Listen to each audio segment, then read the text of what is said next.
Oh yeah, the geeks are in the house.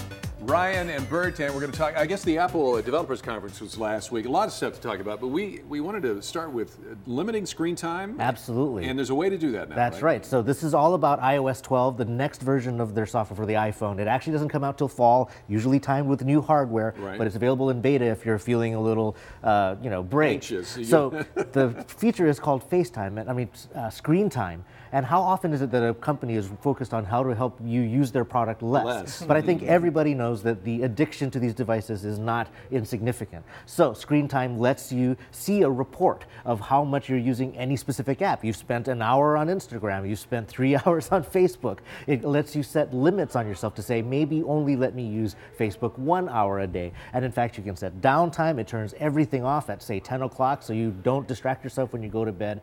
A lot of people have called it parental controls, and that is part of it. So you can say, for my kids, they can't use Instagram except between these hours. They can ask for an allowance, like please give me 15 more minutes on Snapchat. It's a negotiating item. So it's pretty cool to have this level of information so you know how much you're using. But more than information, you're saying you can also set it to actually not allow access, right? Absolutely. Outside of those hours that you agreed to. Right, and it groups it. So like different video apps are in the same category. And if you find out that you've spent 6 hours on video apps, that might be a sign to slow down. Slow down.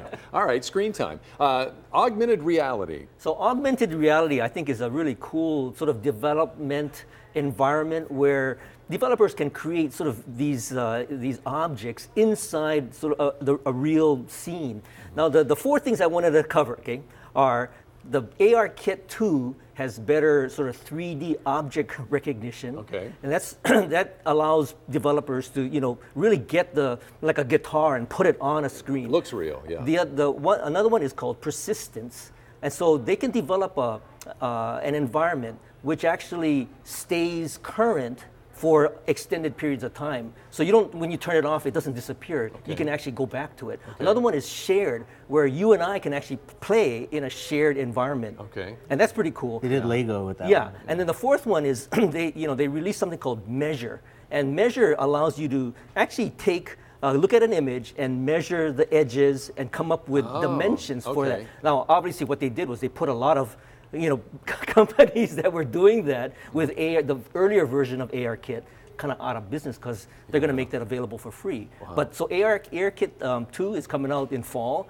And I think a lot of developers are going to create some really interesting things with it. We're running along, but I know what's a practical application of that measurement feature? Well, I mean, if you have the demo that they showed was that if you had a suitcase and you wanted to find out what the dimensions are, you can actually run the lines along the edges and find the actual dimensions. Okay, that's cool.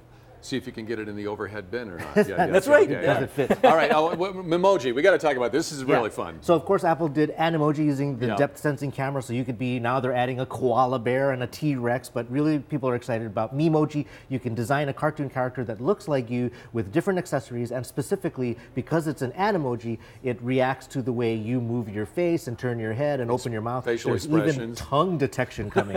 So you can now be a live action cartoon when you chat with your kids. Oh, that's a lot of fun. Okay, all right, and you're on the radio tonight, 6:30. Yes, we're going to be talking about an international coding event called eIcon. It's coming in from Korea. It's going to happen here. It's going to mix sort of international students along with Hawaii students, and I'm going to do a coding challenge. 6:30 tonight. 6:30 HBR1. That's 88.1 on Correct. FM dial. Thanks, guys, very much. As always, a pleasure to have you with us. The Geeks on Sunrise. We're going to take a break. We'll be back with more in just a moment. This looks like augmented reality a bit. Nightmare reality.